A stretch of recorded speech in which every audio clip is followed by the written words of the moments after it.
हाँ तो बच्चों, कैसी चल रही है आप सभी की तैयारी? बताइए सभी लोग, अच्छी सब लोगों की तैयारी चल रही है ना? और हमने जो है आप सभी को 2024 के सेट्स कंप्लीट करा दिए हैं।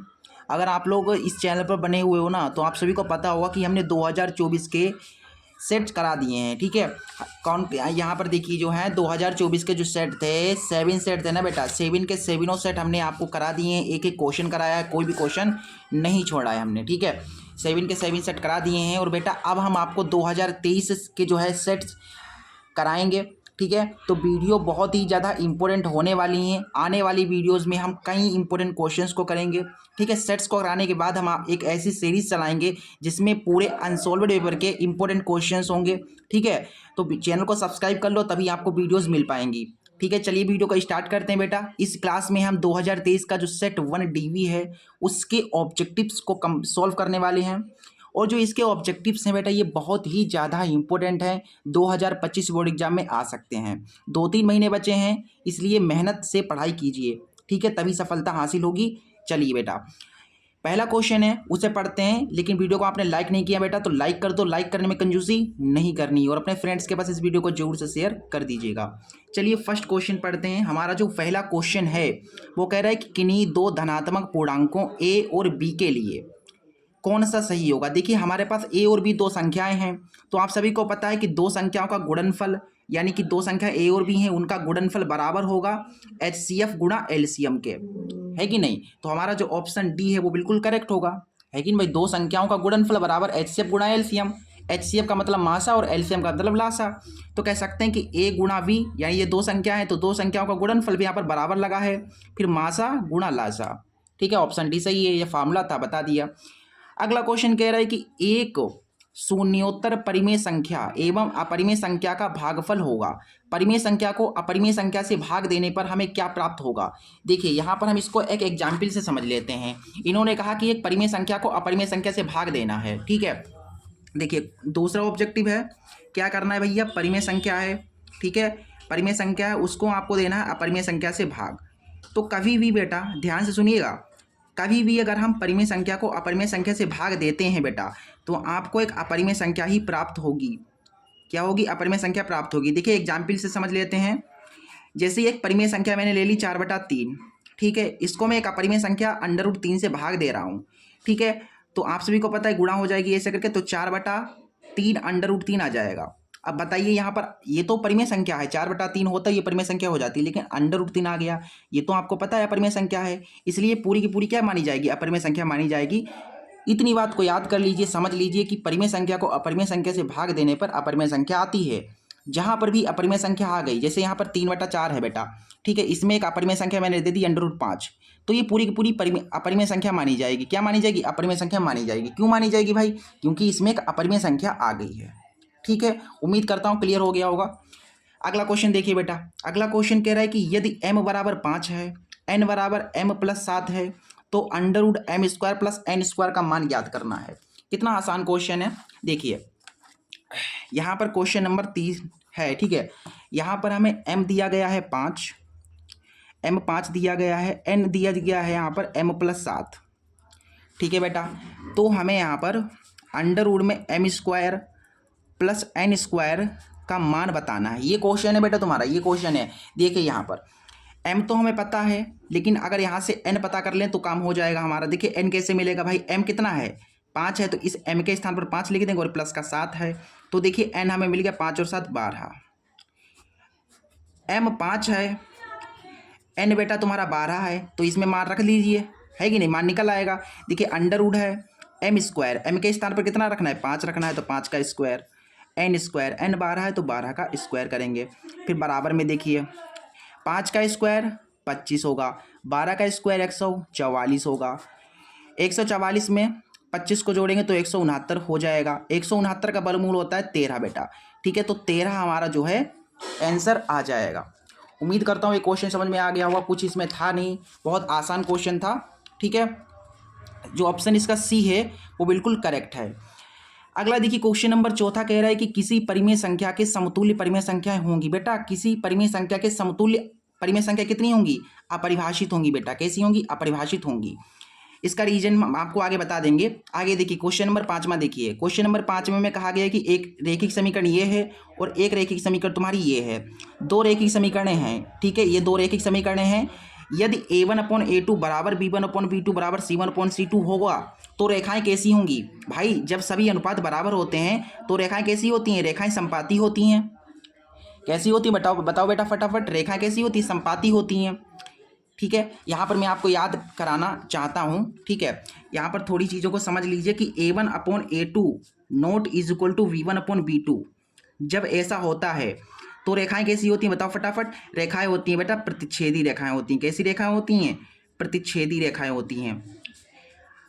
हमें लगता है आप भूल गए होंगे, इसलिए मैं आपको जो है रिवाइज करा रहा हूँ यहाँ पर। और अगर a1/a2 बराबर v1/v2 what not is equal to c1/c2 होगा, मतलब पहले के दो अनुपात बराबर हैं और तीसरा वाला बराबर नहीं है, तो ऐसी रेखाएं होती हैं समांतर। ऐसी रेखाएं कैसी होती हैं बेटा? समांतर रेखाएं होंगी।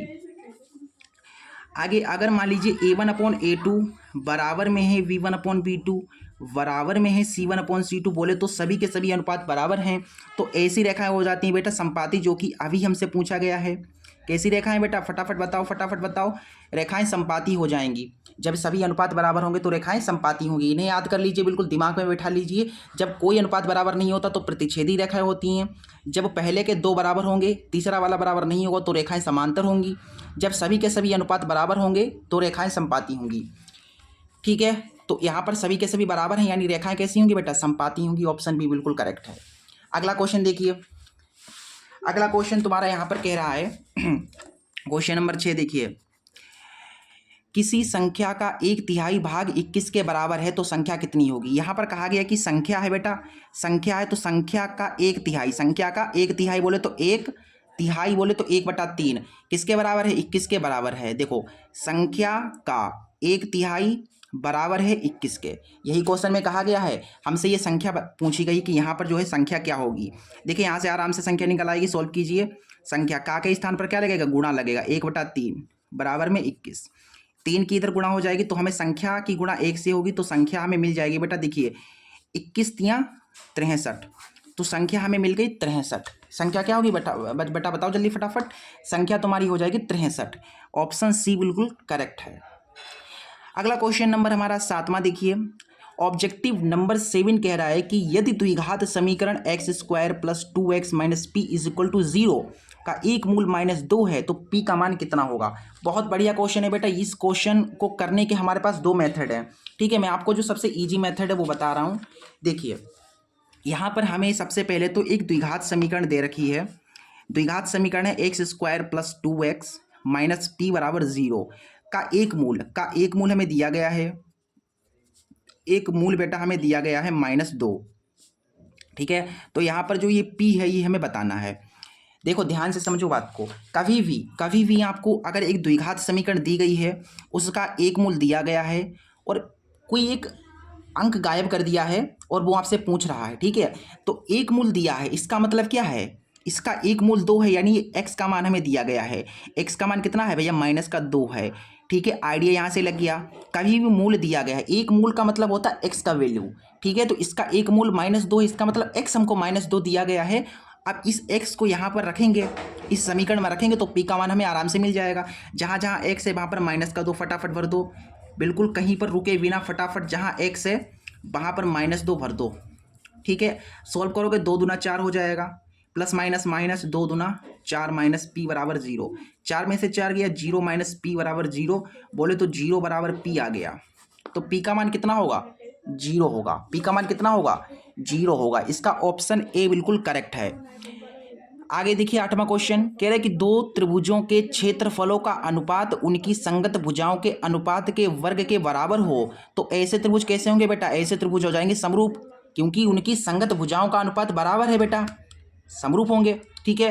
क्वेश्चन नंबर 9 देखिए। कह रहा है कि एक्स अक्ष पर स्थित एवं बिंदु 2, -5 और -2, 9 से समदूरस्थ बिंदु के निर्देशांक ज्ञात कीजिए। बोले तो यहाँ पर एक्स अक्ष पर एक बिंदु है जो कि इन दोनों बिंदुओं से कैसा है? समदूरस्थ है। वही बिंदु हमें बताना है। क्या है भैया क्वेश्चन में? क्वेश्चन में एक एक्स अक्ष है ये एक्स अक्ष बना लिया मैंने भाई, ये एक्स अक्ष तुम्हारा है। क्या है बेटा? एक्स अक्ष ये है, इसके ऊपर एक बिंदु स्थित है, जैसे ये बिंदु स्थित है। अब एक्स अक्ष पर स्थित है यानी कि ये होगा एक्स कामा जीरो, बाई वाला जो निर्देशांक होगा वो क्या होगा? जीरो होगा, क्योंकि एक्स अक्ष बोला गया है। एक्स अक्ष पर बिंदु जो होता है बेटा एक्स कामा जीरो ही तो होता है। याद कर लो, चाहे तो दिमाग में डाल लो कि एक्स अक्ष पर कहा जाए तो बाई वाला आपको जीरो निर्देशांक रखना है, ठीक है, हमेशा होता ही है। अगर यहाँ पर बाई एच कहता तो एक्स को जीरो कर देते और यहाँ पर बाई कर देते, ठीक है। कहा गया है कि एक्स अक्ष पर एक बिंदु स्थित है, जैसे कि ये एक्स अक्ष था, इसके ऊपर ये बिंदु हमने बना दिया। ये वाला जो बिंदु है दिए गए बिंदुओं से समदूरस्थ है। कौन कौन से बिंदु में दिए गए हैं बेटा? हमें दिया गया है 2, -5 और -2, 9। क्या है बेटा? एक बिंदु है तुम्हारे पास 2, -5 और -2, 9।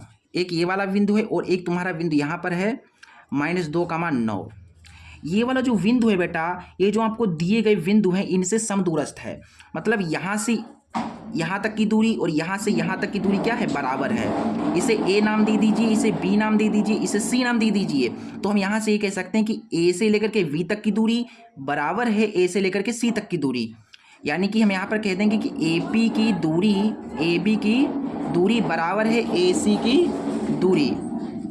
ए सी की दूरी बेटा ये बराबर क्यों है? बराबर क्यों है? क्योंकि क्वेश्चन में हमसे कहा गया है, क्या कहा गया बेटा? कहा गया है कि ए बी, देखो यहाँ पर कहा गया है कि ये जो बिंदु हैं ये समदूरस्थ हैं। समदूरस्थ यानी समान दूरी पर हैं। ये जो बिंदु आपको दिए गए हैं ये कैसे हैं? समान दूरी पर हैं। यानी ए से लेकर के बी तक की दूरी और ए से लेकर के सी तक की दूरी बराबर होगी। तो हम ये कह सकते हैं कि ए बी की दूरी बराबर है ए सी की दूरी। तो बेटा यहाँ पर बिंदुओं को लिख दो कि ए कितना बिंदु है तुम्हारे पास? ए बिंदु है x, 0। बी बिंदु कितना है तुम्हारे पास? 2, -5 है। ए बिंदु तुम्हारा x, 0 है। सी बिंदु कितना है तुम्हारा? -2, 9 है। बेटा दूरी की बात करी गई है तो यहाँ पर दूरी का सूत्र लगाना पड़ेगा। दूरी का सूत्र क्या होता है बताओ? अंडर रूट में होता है x2 - x1 का whole square plus y2 - y1 का होल स्क्वायर। यहाँ पर भी यही सूत्र लगेगा बेटा दूरी का, x2 - x1 का whole square plus y2 - y1 का होल स्क्वायर। ये बेटा सूत्र लगेगा तुम्हारा, ठीक है।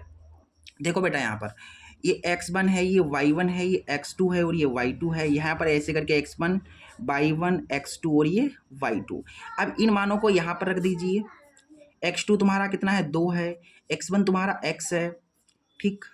यहाँ पर देखिए y2 तुम्हारा -5 है, y1 तुम्हारा 0 है। मानों को रख रहा हूँ मैं, कुछ नहीं कर रहा हूँ, मानों को रख रहा हूँ। x2 -2 है, x1 x है, y2 बेटा तुम्हारा 9 है और y1 तुम्हारा 0 है। मानों को रख दिया भाई, अंडर रूट से अंडर रूट कट जाएगा। क्यों कट जाएगा? दोनों तरफ वर्क करोगे तो कट ही जाएगा, ठीक है। तो ऐसे करके काट दिया मैंने। अब यहाँ पर देखो 2 - x का होल स्क्वायर बचा, ठीक है। अब देखो 5 में 0 जुड़ जाएगा, 5 आएगा, 5 का स्क्वायर करोगे तो यहाँ पर 25 आएगा। यहाँ से देखिए ये -2 है और ये माइनस का, यहाँ से जब हम माइनस कॉमन लेंगे तो ये हो जाएगा तुम्हारे पास x + 2 का होल स्क्वायर। मतलब ये माइनस यहाँ से जब बेटा कॉमन लोगे ना तो ये प्लस हो जाएंगे सभी के सभी साइन, ठीक है। और ये क्या है तुम्हारे पास? 9 में से 0 जाएगा, 9 बचेगा, 9 का स्क्वायर करोगे तो 81 आएगा, ठीक। ये हो जाएगा a - b का होल स्क्वायर। यहाँ पर कर सकते हो ना, लगा सकते हो, ये क्योंकि इस फॉर्मेट में है। a - b का होल स्क्वायर क्या होता है? a square plus b square -2ab, ऐसे करके खोल दिया और ये प्लस का 25 है। बेटा इसी प्रकार इसको खोल दो, देखो a + b का होल स्क्वायर, a के स्थान पर x है, b के स्थान पर 2 है, तो a square plus b square plus 2a और b, और ये प्लस का बेटा 81 है तुम्हारे पास। यहाँ पर देखो फटाफट 2 का स्क्वायर हो जाएगा 4 और यहाँ से x स्क्वायर, यहाँ से 2 दूना 4x प्लस का 25, यहाँ से x स्क्वायर है प्लस का 2 दूना 4 हो जाएगा, यहाँ से 2 दूना 4x होगा और प्लस का 81 है बेटा। ये बराबर हटा लेंगे तो उधर के जो साइन है वो बदल जाएंगे। 25 में 4 जोड़िए तो आपके पास हो जाएंगे 29 और ये प्लस का x स्क्वायर है और ये माइनस का 4x है बेटा। बराबर हटा लेंगे तो इधर के साइन बदल जाएंगे, यानी ये प्लस का है तो ये हो जाएगा माइनस का 4 और क्या से जोड़ेंगे? प्लस का 85 और माइनस का 85 यहाँ से, और ये प्लस का है तो ये हो जाएगा माइनस का। बेटा ये प्लस माइनस x स्क्वायर है, कट जाएगा। माइनस का 4x हो जाएगा माइनस का 8x। बेटा बराबर में 0 भी पहुंच जाएगा ना, यहाँ से जब मैंने बराबर डाला है तो यहाँ पर बराबर में 0 पहुंच जाएगा। माइनस का 4x हो गया माइनस का 8x, क्योंकि 4 4 8, और ये क्या है 29 है। 29 में से 85 घटा दीजिए, 29 में से देखिए 85 है, उसमें से आपको 29 घटाने हैं। 15 में से 9 गए, 6 बचे, यहाँ पर 7, 7 में से 2 गया 5, यानी 56 बचेगा तुम्हारे पास, बराबर में 0। तो ऐसे कह सकते हैं कि भैया माइनस का 56 उधर गया, प्लस का 56 हो गया, यहाँ से आ जाएगा 56 माइनस का 8 बटे में आ जाएगा इधर, तो 8 सत्ते 56 बोले तो एक्स का वैल्यू हमारे पास आ गया है -7। ठीक, एक्स का वैल्यू कितना आ गया, -7 आ गया। तो यहाँ पर बिंदु हमने क्या माना था, बिंदु माना था x, 0, तो हमारे पास बिंदु आ गया है, अतः वह बिंदु जो x अक्ष पर स्थित है, x, 0 था, जो कि x का मान हमने निकाला -7, 0, -7, 0 बेटा, ये तुम्हारा हो जाएगा आंसर ये। ठीक है, ये तुम्हारा आंसर है -7, 0, यानी कि इसका ऑप्शन नंबर बी बिल्कुल करेक्ट है बेटा। ये जो क्वेश्चन नंबर 9 है तुम्हारा ऑब्जेक्टिव में नहीं आएगा, ठीक है, ये हमेशा 2 नंबर में क्वेश्चन आएगा। ठीक है, क्वेश्चन नंबर 10वां देखिए, कह रहा है कि त्रिभुज ए बी सी एक समद्विबाहु त्रिभुज है जिसमें ए बी बराबर ए सी है, तो क्या होगा इसमें से बराबर। बहुत बढ़िया क्वेश्चन है, बहुत ज़्यादा इजी क्वेश्चन है। देखिए क्या है यहाँ पर, एक त्रिभुज तुम्हारे पास ए बी सी बनाना है। क्या है, एक त्रिभुज ए बी सी बनाना है, जैसे कि मैंने अभी यहाँ पर ए बी सी बना लिया, ए वी और ये सी, ए बी सी हमने त्रिभुज यहाँ पर बना लिया बेटा। ठीक है, बना लिया भाई। बताया गया है कि ए बी बराबर है ए सी के। क्या बताया गया है भैया, ए बी बराबर है ए सी के, यानी ये ए बी जो है ये बराबर होगा इस ए सी के। ये वाली जो लंबाई होगी वो इस वाली लंबाई के बराबर होगी। अब भाई लंबाई बराबर है, भुजाएं बराबर हैं, तो इनके कोण भी बराबर होंगे, यानी जो यहाँ का कोण बनेगा भाई यहाँ का कोण बनेगा। भाई जब भुजाएं बराबर हैं तो उनके कोण भी बराबर होंगे, तो हम यहाँ से कह सकते हैं कि जो कोण V होगा वो यहाँ के कोण C के बराबर होगा। कोण B बराबर कोण C, कौन से ऑप्शन में बताओ फटाफट, कोण B बराबर कोण C, ऑप्शन C बिल्कुल करेक्ट है। कोई डाउट, कोई दिक्कत, कोई परेशानी तो नहीं है, बताइए सब लोग कमेंट में बताइएगा। कोई भी आपका डाउट रह गया हो ना, अभी भी कमेंट आप कर सकते हैं। एक कमेंट बॉक्स इसी के लिए बनाया गया है, फालतू की बातों के लिए कमेंट नहीं बनाया गया, इसीलिए बनाया गया कि आप अपने क्वेश्चंस को हमसे पूछ सकें। ठीक है, चलिए बेटा क्वेश्चन नंबर अगला देखिए।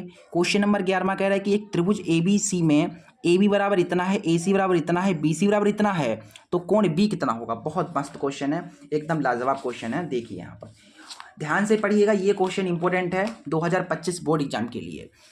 क्या है, 11वां क्वेश्चन है ना, यहाँ पर कहा गया कि त्रिभुज ए बी सी बनाना है। अब भाई हमको तो पता नहीं कौन सा त्रिभुज है, तो हम यहाँ पर ऐसे ही अपने बना लेते हैं। भाई ये त्रिभुज हमने ए बी सी बना लिया, ए बी और ये सी बना लिया मैंने। ठीक है भैया, बना लिया मैंने, बहुत बढ़िया। ए बी सी में ए बी दे रखा है, ये जो ए बी दे रखा है ये दे रखा है 6√3, ए सी दे रखा है 12, ये जो ए सी है ये बेटा 12 सेंटीमीटर है, ये सेंटीमीटर में है बेटा। बी सी 6 है, ये बी सी कितना है बेटा 6 सेंटीमीटर है। तो कोण बी बताना है, यहाँ का जो कोण वी है वो कितना होगा, क्या बताना है, फटाफट बताओ मुझे, फटाफट बताओ मुझे, कोण बी हमको बताना है। चलिए देखिए यहाँ पर क्वेश्चन तो समझ में आ ही गया होगा आप सभी को, आप देखिए सॉल्यूशन भी समझ लीजिए। हमें यहाँ पर सबसे पहले ए सी दे रखा है 12, क्या दे रखा है फटाफट बताओ मुझे, ए सी दे रखा है 12। अगर हम दोनों तरफ स्क्वायर कर दें तो क्या होगा बेटा, दोनों तरफ हम इधर भी स्क्वायर कर दे रहे हैं और इधर भी स्क्वायर कर दे रहे हैं, तो दोनों तरफ स्क्वायर कर दिया मैंने, तो 12 भरे में 144, हमने स्क्वायर किया तो मुझे मिला ये, मान लो समीकरण पहली।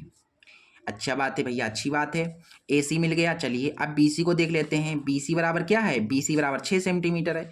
सर जी आपने अभी स्क्वायर किया था, तो क्या यहाँ पर भी हम भी स्क्वायर कर दें, बिल्कुल कर सकते हो यार, स्क्वायर जैसे मैंने वहाँ पर किया वैसे यहाँ पर स्क्वायर कर दो, 6 के ऊपर स्क्वायर करोगे तो बी सी स्क्वायर बराबर आ जाएगा 6 छंगा 36, सेकंड समीकरण। आगे देखिए, अब गुरुजी हमें ए बी कितना दे रखा है, ए बी दे रखा है भैया 6√3, जैसे हमने ए सी लिखा बी सी लिखा, अभी ए सी ए बी को लिख लो, इसको क्यों छोड़ना। अब दोनों तरफ क्या कर देंगे बताओ फटाफट, स्क्वायर कर देंगे, 6√3 है भैया, इधर भी स्क्वायर कर दो। अच्छा स्क्वायर करने का मतलब क्या होता है फटाफट बताओ, 2 बार लिखना, जो 6√3 है इसको क्या लिखेंगे 2 बार लिख लेंगे गुणा में, तो यहाँ से हमें ए बी स्क्वायर मिल जाएगा 6 छंगा 36, √3 की √3 से गुणा होगी तो 3 आएगा। ठीक है, क्योंकि कट जाएगा, 3 2 बार है उसको 1 बार लिख लेंगे। यहाँ से हमें ए बी स्क्वायर मिल गया 36 दूना 72, 78 ना 78, ओ सॉरी 3 6 18 हो जाए, 3 3 9 और 1 10, 108, सॉरी गाइस 108 आएगा, 36 तियाँ है ना यहाँ पर, मैं 36 दूना सोच रहा हूँ 3 6 18 3 3 9 और 1 10, हाँ ये आ गया तुम्हारे पास, इसे समीकरण मान लो थर्ड। अब यहाँ पर एक चीज़ ध्यान देने वाली है कि अगर आप समीकरण सेकंड और समीकरण थर्ड यानी कि इस BC को और इस AB को अगर आप जोड़ते हो तो हमें क्या मिलता है। चलिए समीकरण हम सेकंड और समीकरण थर्ड को जोड़ के देखते हैं बेटा। BC स्क्वायर प्लस में AB स्क्वायर करेंगे जब आप, मतलब BC में जब आप AB जोड़ेंगे तो देखिए 36 है और ये 108 है बेटा, जोड़ेंगे तो हमें क्या मिलेगा बताओ फटाफट। BC square plus AB square, 36 में 108 जोड़ेंगे तो 144 आएगा। अच्छी बात है भैया। BC square plus AB square, भैया 144 क्या है, 144 किसके बराबर है, AC स्क्वायर के बराबर है। अब यहाँ से तो भाई ये आ गया कि भैया एक भुजा का स्क्वायर बराबर है दो भुजाओं के स्क्वायर के योगफल के, यानी यहाँ पर तो एक कर्ण स्क्वायर बराबर लंब स्क्वायर प्लस आधार स्क्वायर, ये तो समकोण त्रिभुज बन गया भाई। ये तो पाइथागोरस बन गई। क्या बन गई भाई बताओ, पाइथागोरस मतलब बन गई ये तो। अब पाइथागोरस किस में लगती है बताओ, कौन से त्रिभुज में पाइथागोरस प्रमेय लगती है। कोई बच्चा है जो बता सकता है पाइथागोरस प्रमेय किस त्रिभुज में लगती है। ये लगती है बेटा समकोण त्रिभुज में, समकोण त्रिभुज में लगती है। यानी कि ये वाला त्रिभुज कैसा है बेटा, ये त्रिभुज तुम्हारा समकोण है। अब समकोण है यानी कि यहाँ का जो कोण होगा वो 90 डिग्री होगा। समकोण है यानी इसका जो 90 डिग्री एंगल होगा, जो कोण V होगा वो कितना होगा, 90 डिग्री होगा, क्योंकि ये त्रिभुज समकोण है बेटा। समकोण है यानी 90 डिग्री। ठीक है, चलिए ये क्वेश्चन बहुत आसान था और आपको मैंने समझा दिया। ठीक है, इंपॉर्टेंट क्वेश्चन है, नोट करके लिख लो, 2025 के लिए मोस्ट इंपॉर्टेंट है। अगला क्वेश्चन नंबर 12वां देखिए, कह रहा है कि एक समबाहु त्रिभुज ABC की भुजा 2a है तो प्रत्येक शीर्ष लंब की लंबाई होगी। अच्छा, शीर्ष लंब की लंबाई यानी शीर्ष से एक लंब डालेंगे आधार पर, वो निकालना है अपने को। समबाहु त्रिभुज की भुजा दे रखी है, बात को ध्यान में यहाँ पर रखना है। त्रिभुज कैसा है, त्रिभुज कैसा है, त्रिभुज कैसा है बता फटाफट। त्रिभुज आपका है समबाहु। त्रिभुज कैसा है, त्रिभुज है तुम्हारा समबाहु। इस बात को ध्यान में रखना है, त्रिभुज समबाहु है। तो भैया एक त्रिभुज बना लेते हैं। ये मैंने त्रिभुज बना लिया, हालांकि थोड़ा बड़ा बन गया, छोटा बनाना है। त्रिभुज बन गया भाई, इसको मान लेते हैं A, इसको B और इसको C, क्योंकि बोला है कि त्रिभुज ABC एक समबाहु त्रिभुज है। तो ये हमने त्रिभुज बनाया बेटा, ये तुम्हारा है समबाहु। ठीक है, समबाहु यानी कि समान भुजाएं होंगी, इसकी सभी भुजाएं कैसी होंगी, बराबर होंगी। यानी ये जो AB होगा वो AC के बराबर होगा और BC के बराबर होगा। कह सकते हैं हम कि AB बराबर है AC बराबर है BC, यानी ये तीनों भुजाएं परस्पर बराबर हैं। ठीक, हमें बताया गया है कि त्रिभुज की, देखो समबाहु त्रिभुज ABC की भुजा 2a है, हमें भुजा दे रखी है इसकी, हमें इसकी भुजा दे रखी है बेटा 2a। ये भुजा है 2a बेटा, ये अगर 2a है तो ये वाली भी 2a होगी भाई, क्योंकि बराबर है सभी भुजाएं। और ये वाली भी 2a होगी, बिल्कुल भाई बिल्कुल आप सही कह रहे हो, ये भी 2a होगी। ठीक है, बोला गया है आपसे शीर्ष लंब की लंबाई, क्या बताना है आपको, आपको बताना है शीर्ष लंब की लंबाई हमें बतानी है बेटा। अच्छा, शीर्ष लंब क्या होता है पहले बताओ मुझे। शीर्ष लंब यानी शीर्ष यानी शीर्ष से, त्रिभुज का शीर्ष कहाँ पर है, त्रिभुज का शीर्ष ये है, तो इससे एक लंब डालो फटाफट। डालते हैं भैया, यहाँ पर पड़ गया ये लंब, तो आपको यहाँ से यहाँ तक ये लंब जो आपने डाला है, जो शीर्ष लंब ये डाला है, ये आपको बताना है, इसकी लंबाई बतानी है। यानी ये यहाँ पर कोई बिंदु होगा ना, यहाँ पर ये बिंदु मैं D मान लेता हूँ। ठीक है बेटा, ये पूरा का पूरा क्या है, 2a है। एक बात को ध्यान में गांठ में बांध लो, बांध लो बांध लो बांध लो कि जो शीर्ष लंब होता है वो आधार को 2 बराबर भागों में काटता है, 2 बराबर भागों में काटता है। यानी कि जो यहाँ से यहाँ तक की दूरी बराबर होगी यहाँ से यहाँ तक की दूरी के। ठीक है, तो ये पूरी की पूरी 2a है, इसका मतलब ये क्या होगी, a होगी, और ये वाली भी a होगी, क्योंकि भाई a और a को जोड़ोगे तब ये पूरा मिल जाएगा 2a, है कि नहीं। चलिए हमें क्या बताना है बेटा, हमें AD बताना है। तो AD किस त्रिभुज में आता है, त्रिभुज ADB में भी आ रहा है और त्रिभुज ADC में भी आ रहा है। तो आप यहाँ पर इन दोनों त्रिभुजों में से कोई भी एक त्रिभुज ले सकते हो, तो हम यहाँ पर ले रहे हैं त्रिभुज ADB। ठीक है, तो हम चलेंगे त्रिभुज ADV में, हमें AD यहाँ पर बताना है। ठीक है, देखिए इस त्रिभुज में क्या है, ये 90 डिग्री यहाँ पर बन रहा है, लंब है भैया, लंब डाला ना आपने, तो लंब 90 डिग्री बन रहा है, यानी समकोण है, समकोण है तो पाइथागोरस लगाएंगे। पाइथागोरस क्या कहती है कि कर्ण का स्क्वायर, कर्ण तुम्हारा 2a है तो 2a का स्क्वायर बराबर होता है लंब स्क्वायर, लंब तुम्हारा AD है, प्लस आधार स्क्वायर, आधार तुम्हारा A है।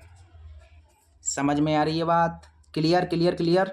चलिए देखो 2a जो है उसका होल स्क्वायर है, 2 का स्क्वायर करेंगे 4 आएगा, a के ऊपर भी स्क्वायर लगा हुआ है, यहाँ से देखिए AD square plus A square, ठीक है।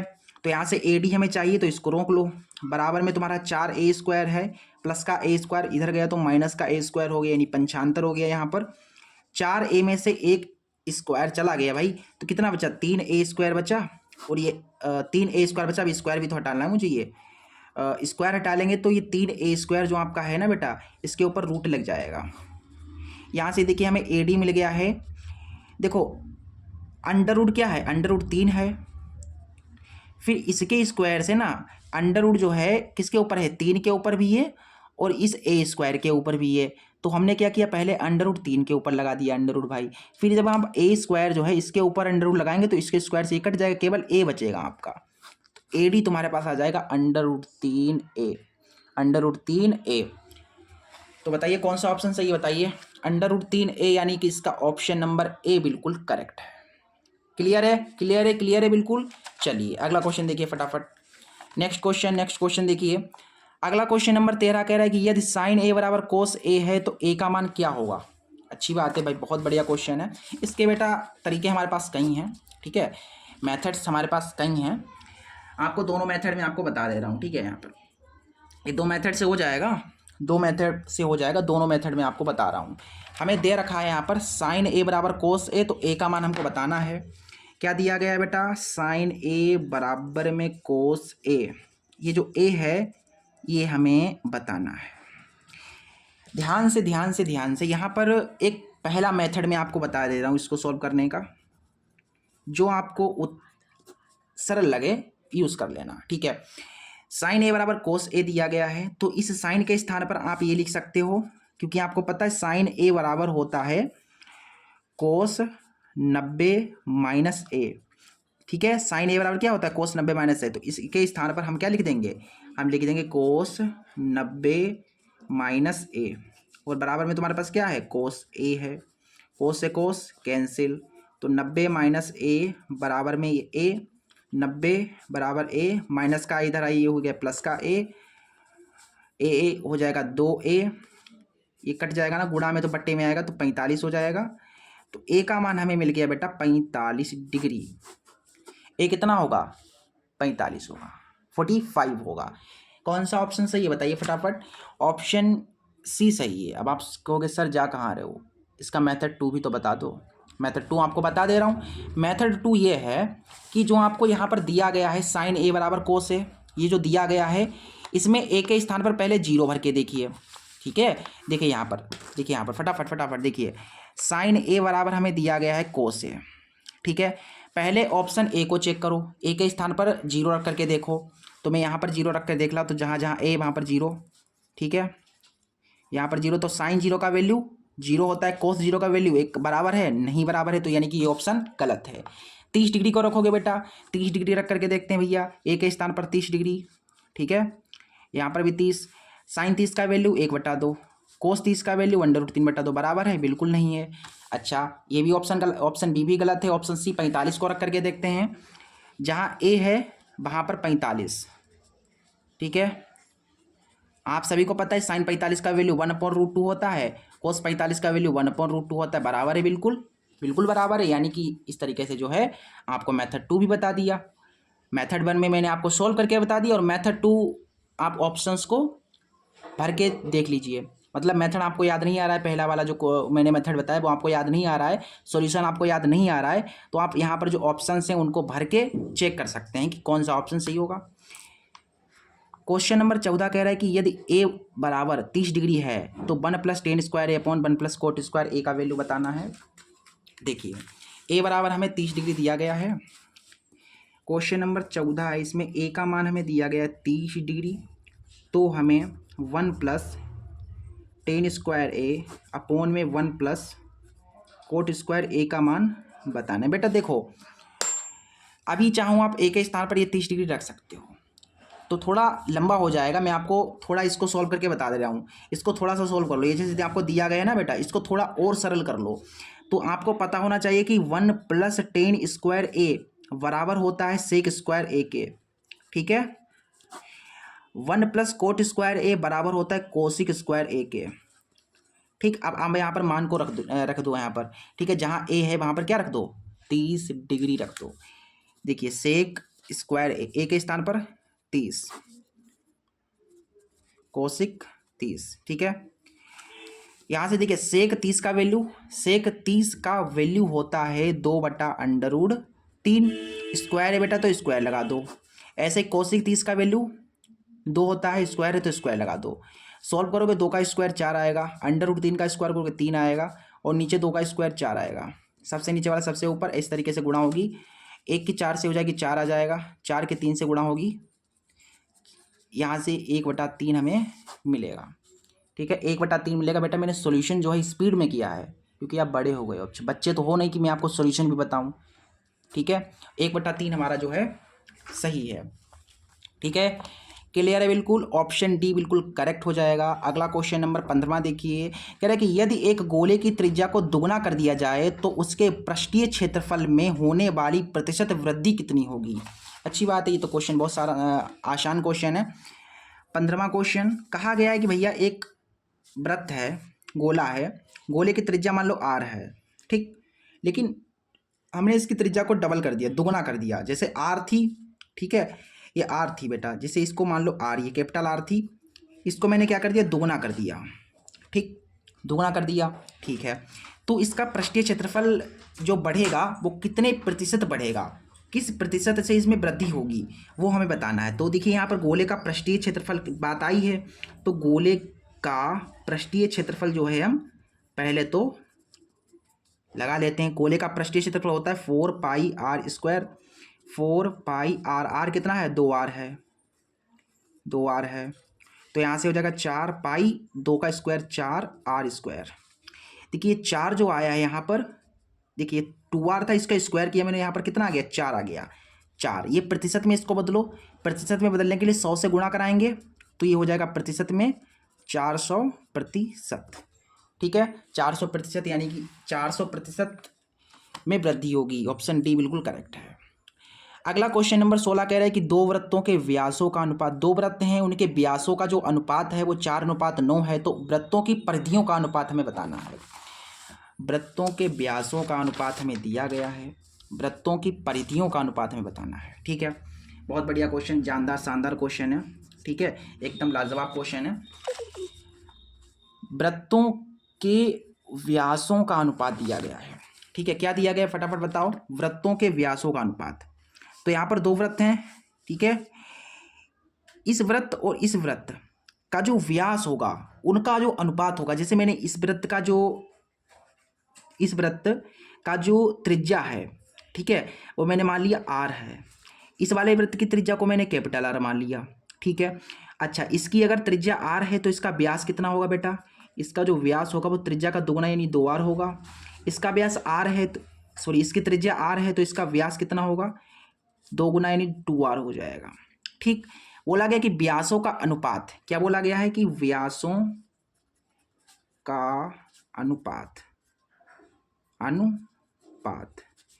4:9 है, यानी कि ये 2r है, बटा में 2r करोगे तो आपको मिलेगा 4/9। ठीक है, यहाँ पर देखो, समझो बात को, ये 2r है, अनुपात जो होगा इस 2r का वो किसके बराबर होगा, वो बराबर होगा 4:9 के, यानी कि 2 अनुपात की जगह पर बटा लगा दिए, जहाँ जहाँ अनुपात था इस तरीके से कर दिया। ठीक है, तो आपको ये मिल गया, ये मिल गया। ठीक है, चलिए आगे हमसे क्या पूछा गया है, हमसे पूछा गया है कि वृत्तों की परिधियों का अनुपात। क्या पूछा गया है, वृत्तों की परिधियों का अनुपात हमसे पूछा गया है। तो पहला वृत्त की परिधि बटा दूसरे वृत्त की परिधि, यही तो पूछा गया हमसे। तो पहले ऐसे करके देखो, कैसे, पहले वृत्त की परिधि बटा में दूसरे वृत्त की परिधि, यही हमसे पूछा गया है ना। तो पहला वृत्त की परिधि क्या होगी, वृत्त की परिधि निकालने का सूत्र होता है 2πr, लेकिन पहले वृत्त को मैंने जो r है वो क्या है, स्मॉल r है, और दूसरे वृत्त की परिधि के लिए भी 2πr लगेगा, लेकिन इसकी r जो है वो कैपिटल R है। ठीक, तो देखिए ये 2 से 2 कैंसिल, ठीक है। और पाई से पाई भी कैंसिल, यहाँ पर भी यहाँ पर 2 से 2 कैंसिल कर सकते हैं। देखिए आर बटा आर, और यहाँ पर देखिए आर बटा आर आ रहा है, तो क्या आ रहा है बताओ, इसके स्थान पर क्या आया हमारे पास, आर बटा आर आया। तो इसके स्थान पर हम क्या लिख सकते हैं बेटा, इसके स्थान पर आप लिख सकते हो 4/9, 4/9, यानी कि हमारे पास जो अनुपात आएगा वो आएगा 4:9, यानी जो व्यासों का अनुपात है वही परिधियों का अनुपात आएगा। ठीक, क्या आएगा, परिधियों का अनुपात, क्योंकि भाई ये सब कैंसिल हो गया, आर बटा आर बचा, और यहाँ पर आप देखेंगे तो आर बटा आर पहले से ही 4/9 दिया गया है, तो इसके स्थान पर हम 4/9 लिख देंगे, यानी 4:9 हमारा ऑप्शन में कहाँ पर है भैया, 4:9, ऑप्शन बी बिल्कुल करेक्ट है। 7वां क्वेश्चन कह रहा है कि निम्नलिखित सारणी का माध्य ज्ञात कीजिए। यहाँ पर माध्य निकालना है और वर्ग अंतराल इस तरीके से सारणी दे रखी है। चलिए क्वेश्चन नंबर 17 को करते हैं। देखिए सबसे पहले बेटा हमें एक अंतराल दिया गया है, वर्ग अंतराल है, उसके बाद हमें बारंबारता दे रखी है। ठीक है, क्या क्या दिया गया, हमें अंतराल में दिया गया 0 से 2, 2 से 4, 4 से 6, 6 से 8 और 8 से 10। बारंबारता है तुम्हारे पास 3, 1, 5, 4, 7। ठीक है, हमें माध्य बताना, तो माध्य निकालने का सूत्र क्या होता है बताओ, कौन सबसे पहले बताएगा, माध्य का सूत्र कौन सबसे पहले बताएगा, हाथ उठाओ फटाफट। माध्य निकालने का सूत्र होता है सिग्मा एफ एक्स अपोन में सिग्मा एफ। ठीक, तो यहाँ पर एफ क्या है भैया, अंतराल के सामने वाला एफ होता है, और सिग्मा एफ, देखो सिग्मा एफ यानी एफ जो दिया गया उसका सिग्मा करना पड़ेगा, सिग्मा का मतलब जोड़ना पड़ेगा, तो एफ जो आया उसका सिग्मा कर दो, तो जोड़ दो। देखिए यहाँ पर 7 4 11, 11 5 16, 16 1 17, 17 3 20, ये आ गया 20। फिर हमें एक्स की जरूरत पड़ेगी, तो एक्स निकलता है कैसे, एक्स निकलता है इस अंतराल को जोड़ना है फिर आधा करना है।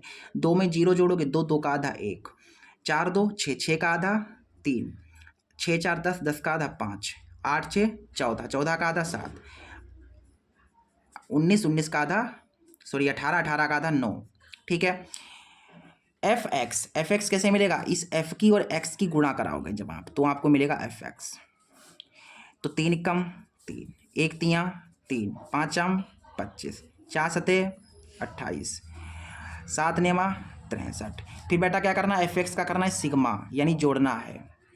देखो बेटा 8 3 11, 11 5 16, 16 3 19, 19 3 22, 6 और हाथ से वाले 2 8, 8 2 10, 10 और 11 12, यानी 122 आएगा लगभग। ठीक है, कितना आएगा, 122 ही तो आएगा। एक बार मैं चेक कर लेता हूँ फिर से।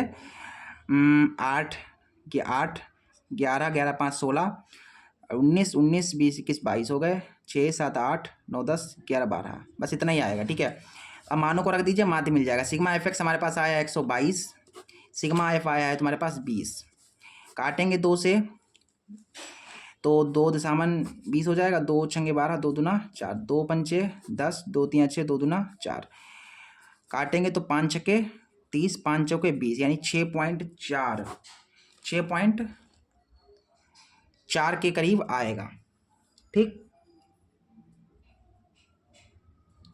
सॉरी गाइस, यहाँ पर थोड़ा मिस्टेक हो गया है। देखिए 2 छंग 12, 2 एकम 2, यहाँ पर 31 होगा, फिर 5 छक्का 30 और 5 छक्का 30 हो जाएगा, फिर 5 दूना 10 हो जाएगा, 6.2 आएगा। कितना आएगा, 6.2 आएगा। रुक जाओ, मिस्टेक तो नहीं हो रही है। सो गलत हो गया, यहाँ पर गलत हो गया। रुक जाओ फिर से, कभी कभार ऐसा होता है ना, माइंड घूम जाता है बिल्कुल। सिग्मा एफ एक्स तुम्हारे पास 122 आया, सिग्मा एफ तुम्हारा 20 आया, काटिए 2 से, 2 छंग 12, 2 एकम 2, 2 20, 61 को 10 से भाग दोगे ना तो 10 छंगा 60, 6.1 आएगा, 6.1 आएगा। ठीक है, 6.1 कौन सा ऑप्शन सही है इसका, ऑप्शन डी बिल्कुल करेक्ट है। अगला क्वेश्चन 18 कह रहा है कि किसी बारंबारता बंटन का माध्य इतना है, बहुलक कितना है, तो माध्यक कितना होगा, ये क्वेश्चन है। इस तरीके क्वेश्चन हमने आपको कई कराए हैं, बहुत सारे क्वेश्चन ऐसे हमने आपको कराए हैं। देखिए ये भी कोई नया क्वेश्चन थोड़ी ना आपके लिए है, ये तो आप कर चुके हैं ना क्वेश्चन। देखिए क्वेश्चन नंबर 18 बेटा, यहाँ पर हमको माध्य दिया गया है, माध्य दिया गया है 24.1, बहुलक भी हमको बेटा यहाँ पर दिया रखा है, बहुलक हमको दे रखा है 28। तो हमें यहाँ पर माध्यक बताना है। क्या बताना है बेटा, माध्यक हमको बताना है। देखिए माध्य माध्यक और बहुलक में क्या संबंध होता है? तो आप सभी को पता होना चाहिए बेटा, संबंध जो होता है वो होता है बहुलक बराबर क्या होता है? बहुलक बराबर 3 माध्यक माइनस 2 माध्य, यही संबंध होता है ना माध्य माध्यक और बहुलक में। अब यहाँ पर मानों को रख दीजिए, बहुलक तुम्हारा 28 है, 3 माध्यक बेटा हमको निकालना है, ठीक है, 2 माध्य तुम्हारा है 24.1, 28 है, यहाँ पर है 3 माध्यक, अभी देखिए गलत हो जाता है, यहाँ पर 3 है, ठीक है, क्या है ये 3 है, यहाँ पर गुणा कराएंगे तो 24 दूना 48.2, ठीक है, ये माइनस का है तो इधर आएगा प्लस का हो जाएगा। देखिए 28 था और ये माइनस का इधर ले आइए प्लस का हो गया। यहाँ पर तुम्हारे पास है 3 माध्यक, देखिए माइनस का था इधर प्लस हो गया, ये तुम्हारे पास है 3 माध्यक है। इसमें जोड़िए 0.2 8 वाट 16 4 5 6 और 1 7 ये आया, ठीक है। तो यहाँ से अपने को माध्यक जो मिलेगा ये 3 गुणा में तो बट्टे में आ जाएगा 76/2 76.2 बटा में 3। फिर यहाँ से तुम्हारे पास माध्यक जो आएगा वो आएगा, देखिए काटिए इसे, 3 दूना 6 5 15 3 चौके 12 25.4 तुम्हारे पास जो है माध्यक निकल के आया है। माध्यक कितना होगा? 25.4। 25.4 ऑप्शन नंबर सी बिल्कुल करेक्ट है। अगला क्वेश्चन, अगले क्वेश्चन पे आ जाओ फटाफट। अगला क्वेश्चन नंबर 19 कह रहा है कि निम्नलिखित बारंबारता बंटन में बहुलक वर्ग क्या होगा? तो बहुलक वर्ग पूछा जाए आपसे, माध्यक वर्ग पूछा जाए, बहुलक वर्ग पूछा जाए या आपसे माध्यक वर्ग पूछा जाए, वर्ग अंतराल के सामने वाला जो बारंबारता होता है, बारंबारता में सबसे बड़ा कौन है बेटा? सबसे बड़ा इसमें 23 है, तो सबसे बड़ा के जो ऊपर वाला होगा वही होगा बहुलक वर्ग। तो बहुलक वर्ग क्या है? 20 से 30, यानी ऑप्शन नंबर बी सही है। अगला क्वेश्चन, माध्य माध्यक और बहुलक के बीच संबंध होगा। पिछले क्वेश्चन नंबर 18 में आपको बताया था मैंने कि माध्य माध्यक और बहुलक के बीच संबंध क्या होता है। तो ये संबंध होता है बहुलक बराबर 3 माध्यक माइनस 2 माध्य, ऑप्शन नंबर बी बिल्कुल करेक्ट है। इस तरीके से हमने आपको ऑब्जेक्टिव्स करा दिए हैं 2023 का सेट 1 डीवी के ऑब्जेक्टिव्स आपको हमने करा दिए हैं बेटा। अगले क्वेश्चन में आपको विस्तृत उत्तरीय जो प्रश्न आपके हैं, ठीक है, 2 4 6 नंबर वाले ये जो क्वेश्चन है बेटा, इन्हें हम डिस्कस करेंगे, बिल्कुल डिटेल में जो है सॉल्व करेंगे। जो क्वेश्चंस आपको दिख रहे हैं ना, कल इनको उड़ा देंगे, गर्दा गर्दा धुआं धुआं कर देंगे। सभी क्वेश्चन इंपॉर्टेंट है। वीडियो आपको कल देखने को इसी चैनल पर मिल जाएगी, लेकिन चैनल को आपको सब्सक्राइब करके रखना है जिससे नोटिफिकेशन आपको सबसे पहले मिल जाए। चलिए मिलते हैं अगले वीडियो में, तब तक के लिए नमस्ते, जय हिंद, जय भारत।